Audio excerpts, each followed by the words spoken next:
Hello, welcome to our coffee talk. I'm Cheryl, speech and language therapist from our Counselling and Speech Therapy. And I'm Edmund. I'm a counselor from our Counselling and Speech Therapy. So Edmund, just to ask you, just curious, because I don't think we talked about this before. So did you have any trouble focusing when you are a kid? Or any difficulties like focusing when you're doing homework?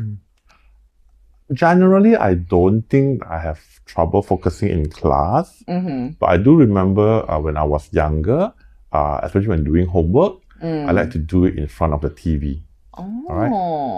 And I think the sound and the volume from the TV, somehow it helps me to focus better. If it's a total silence and no noise at all, I think I find it even harder to focus and pay attention to my work. Yeah. And your parents are okay with it? Of course not. They'll be asking, like, are you watching TV or are you doing your homework? Like, can you just do one at a time? Yes. But I try to explain to them that sounds really helps, but I think they don't really get. Okay. Yeah, it's the same idea. I will also listen to music or listen like to radio, that sort of thing. And I think my mom will be like, what are you doing? You sure you can focus? You can understand what you are reading? Yeah.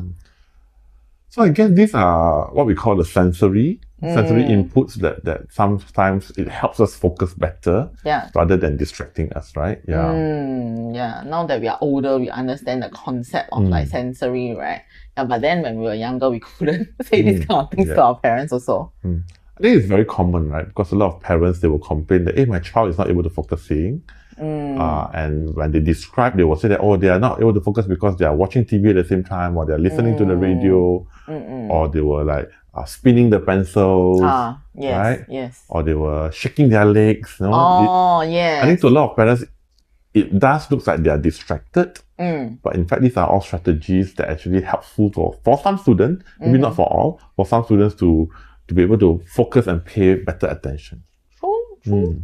Yeah, even as you are talking, right, I realize I'm like touching, fidgeting with something in my hands. Like, it does help me to really focus on what you're trying to tell me instead of like drifting away, the attention, that sort of thing. That's true. Yeah. Some people bite the pens. Oh yes, yes. We see a lot of people with like bitten caps. Or some people, they like to click their pen while talking or while paying attention. It may sound like they're distracted, but they're actually not. So even like drinking water is also to like help stay focused. Or some people who get a bit anxious or overwhelmed, they tend to drink water to calm themselves down, right? I think either the cold water or the warm water, it gives them the sensory input, when they drink. Okay. So I guess we can categorize them into different categories too, right? Some needed the auditory input, so they need to have a radio, they need to have TV that turns on at the background. Some need some tactile, so they either click their pen or like you like to, like touching. Touch some stuff that they have a different texture. Yeah, it's really nice, like the velvety. I mean, it feels like a velvet kind of feeling. Yeah. Some they need the more kinesthetic, so they like to shake their leg, right? Or they like to zip and unzip their zippers, so that movement does help a little bit.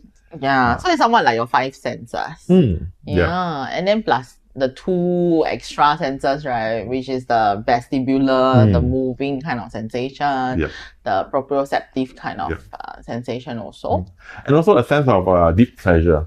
So which I think is like the proprioceptive one, right? Yes, related, Is it the same? I'm not too sure. But definitely, like this toy that we're holding, it gives the weight, the extra weight. Some students, some people find it calms them down and it helps them to pay better attention. Maybe next time we can invite an occupational therapist. Oh yeah, I think they will have know more about all these issues. Yes.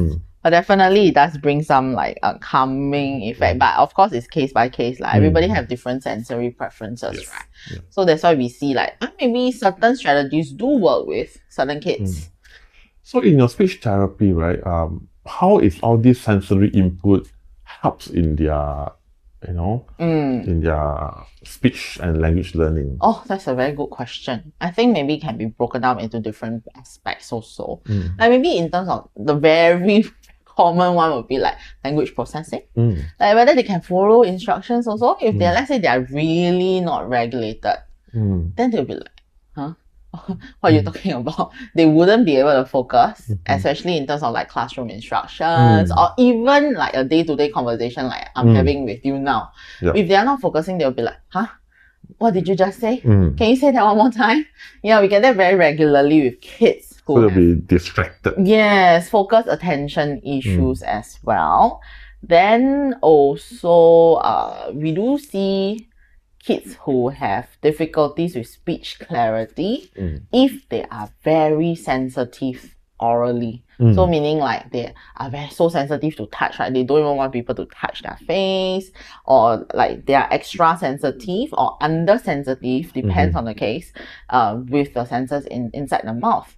So they might not be able to know like, hey, I'm actually putting my tongue behind the top teeth, that sort of thing. Yeah. So if the awareness, the sensory part, right, they are unable to fulfill, right, it might be very difficult for them to speak clearly also. Yeah. If I were to just give normal cues like, hey, just, hey, lift your tongue up, lift your tongue up. But to them it's like, yeah, I'm lifting my tongue up already, but it's maybe not to the correct placement of that sound, then they are unable to produce it clearly. And we also see very commonly in picky eaters as well. Yeah, like picky eaters tend to avoid certain food, not because they are naughty. Yeah, not that I don't want to eat this because I'm not in a good mood, that sort of thing. A lot of times it's like the textures, the consistency of the food. They really don't like it. Like even as adults, we have preferences like what food do we like to eat. Yeah, some people like the very crunchy kind of food. Then some people like, I cannot bite it. I can eat the soft kind of food, right? So actually it's like a I would think it's a sensory preference also in a way. Yeah, so we do see quite often like kids who avoid certain types of food because it's just not their preferred texture and consistency. So how can speech and language therapists help in this area in terms of sensory needs of the mouth, right? I only like crunchy food, or I only like soft food. How would you help them? Yeah, definitely it's not like a magic or anything. It's a long-term process, definitely. We have to work in terms of like if they're oversensitive, like desensitization also. Like kids who are really fearful of touch, right? You have to gradually introduce the idea, say, oh, we can use certain tools with them, like oral placement tools also, to train the sensitivity. And then when they are more acceptable towards like crunchier food or chewier food, then we can gradually expose them to the type of food. But of course, we don't force them and say, now you take one bite. So it's really like through play also to introduce them that, hey, it's quite a fun idea. Then, of course, modeling comes into place whereby us as therapists, we have to be eating okay to accept the food also. Yeah, if not, they'll be like, why are you eating, asking me to eat when you don't even eat it yourself? So does that mean that the parents have to role model that at home? Yes. So the parents cannot be the picky eaters. It's part of eating therapy also for parents and the kids to be eating the same kind of food. Not saying that, okay, mommy, daddy eat this, then you must go and eat like vegetables when mommy and daddy don't even eat vegetables. Like a double standard. Somehow, but I cannot say that to them, right? So I will just say, you can model, encourage your child to eat the same food as you, because eventually you also want to make, like parents also want to make life easier for themselves. They want to be able to prepare the same type of food whereby they can eat, and then maybe a smaller portion, or like you tweak it according to the size and shape or the length and present it to the kids, so that they won't be like cooking how many meals per day, that sort of thing.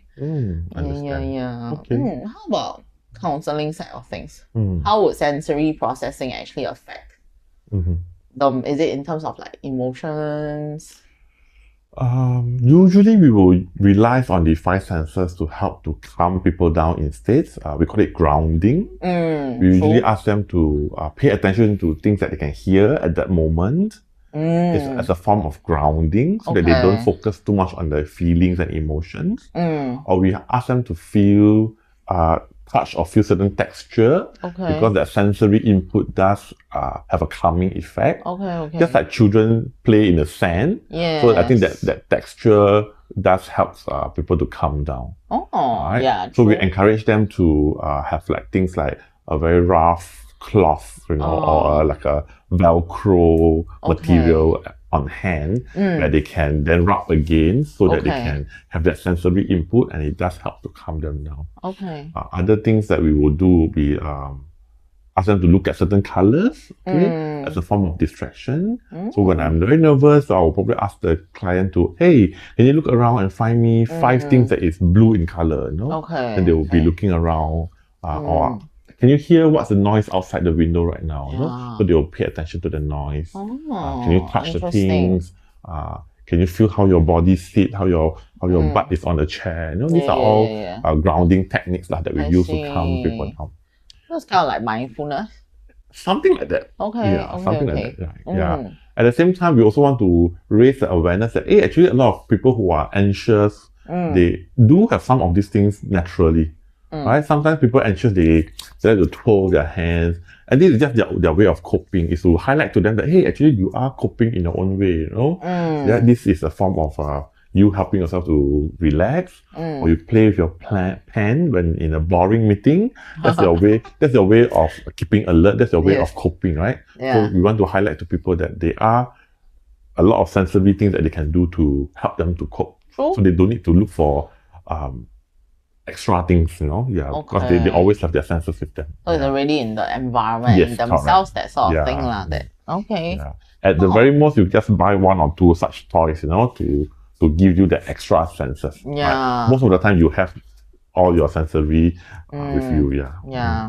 So like people who thinks that, people who likes additional help also, additional weight on themselves, then can consider additional tools, like a plushie. Interesting. So having said that, like if parents do notice their kids, like what can they do if they feel that, my kid is really not regulated, very angry, very anxious, or very upset? Any suggestions to parents? I think the first thing is not to dismiss all this sensory input as extra, or that you're being distracted by all this, or you're not paying attention when you turn on the radio or things like that. We have to understand that to some children, all this really helps them to focus better, help them to calm down even, help them to regulate themselves. Right? So the first thing is to understand your child's needs first. And then if you notice that certain sensory does give a better result, then we want to encourage the child to use that. Right? For example, if I'm more tactile, then I want to prepare my environment to have a bit more tactile things on hand, so that whenever I'm anxious, whenever I'm stressed out, I do have it around me to keep myself cool, composed, right? Or if your child is more auditory, then have the radio ready. They can turn it on anytime, or have a headphone or an earbud ready, so that whenever they are stressed out, they can immediately play some song, things like that. This reminds me, I think previously there was a parent who shared with me that, of course, I'm not saying for emotional needs, for speech and language, but I think the boy does get very anxious and upset whenever he cannot speak clearly. So there are moments whereby he's so upset when people cannot understand him, he will run into his room. Initially, he will really throw everything on the ground. Then I think mommy actually came up with a very good idea. She actually encouraged him to do it in a safer manner. And she said, maybe, we have a lot of pillows at home, right, on your bed, right? Can you go and bash the pillows instead? So I think it's to really teach them, like, say, it's not wrong if you want to try these methods to actually regulate yourselves, but do it in a safe manner also, right? In a safe manner, and also to understand that this is really their coping, right? They're not intentionally being defiant or naughty, right? They are just trying their best to cope, Yes. I think even when we reflect upon ourselves also, there are definitely coping methods also. Like I remember if I'm very stressed up, driving in a car that has stuck in a jam, then I'll start to sing crazily in the car, right? So that is a way of like coping also. I guess if like without the music at that moment, right, I think I'll go crazy being stuck in the jam for hours. And for me, even till now, I still play some videos at the background when I do work. So it's really like you're watching TV. Yeah, so I may not be watching it, I may not be paying attention to the script or whatever. Okay. But I just need something at the back so that I can do my work. Some background noise. Yeah, some background like noise. white noise like Sometimes that. your white noise, correct, yeah. Okay. Interesting. So I think the best is that if the parents needed more information, to consult occupational therapists. I think they're the best person to ask about all this sensory input. Definitely. Some counselor may have a little knowledge in this, depending. It may not be their strong suits in a sense, right? Yes. Or consult their pediatric doctors. Yes. I think they will be the best person to advise on this kind of sensory input things. Well, I use it in my counselling session, but I am not the expert in this area. Definitely. We don't claim to be the expert, but I personally, for me, I work very closely with occupational therapists also. Yeah, especially like feeding also, it's really cross-disciplinary. So it'd be good to actually understand it, even for like kids, right? Any normal kids will have their own sensory preference. I think the other thing to remember is that not necessarily the kids have to have special needs to need this sensory input, because I think that's another myth that people keep thinking, they have a certain sensory need means they are special needs in a sense. May not be. Even a regular neurotypical children may also need certain sensory inputs. True. Right? I agree. So it's actually to debunk the myth that having sensory needs, or like sensory needs that parents don't really quite get it or understand, it doesn't mean that they are being naughty. And also in school, for the teachers to be more accepting also, right? Because some students really need that extra sensory input. If they can allow it in class for some ways, as long as not distracting other students, I think that will be good. So I think certain schools, I'm not naming them, they are comfortable with the kids using like fidget spinner or even putting is it a TerraBand? TerraBand or some and then swing some swings at on the legs of the chairs, right? And I think some schools also do allow the idea of using like a wobbly cushion. Yes. Some cushion that cushion is like a circular disc at the bottom that they can just turn and turn. I think one of them is that the other one I'm talking about is a wobbly cushion, like it's unbalanced, so that they are forced to actually be a little bit more alerting, that sort of thing, help them to stay awake.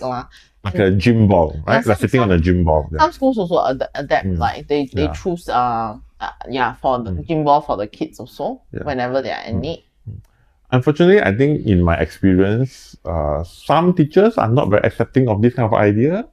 They will say that, hey, why do I need to give this child a special attention in a sense? Or they will always think that it might distract other students. Okay, well, to be fair, some other kids might be like, hey, why this one got special treatment why this person can sit on the gym ball then they'll be like, okay. But then to be very frank, it's like us wearing spectacles, right? So we need the spectacles for a special reason, because if not, we can't see. You're partially blind in a way. So giving them something is not a form of special treatment. It's a form of accommodation. They need it. They need to pay attention. They need to focus better. Right? So it's actually a tool to help them, rather than saying that, I'm giving this person an extra, like being biased, preferential treatment, which is not the case. And I think it's definitely on the part of the teacher or the staff in the school to explain it to the other kids as well. That's how we actually grow awareness for inclusion also, right? Diversity. Embrace everybody's for their own needs. So I think that's a very good point that you brought up also. Anything else to add on? Not at this present moment, I think. If not, we will have a part 2 of sensory regulation. Sure. I think if anyone want to know more, let us know. Maybe we can do a part 2 if necessary. Okay. Right. Thank you. Remember to like, comment, and subscribe. Okay. Goodbye. Bye.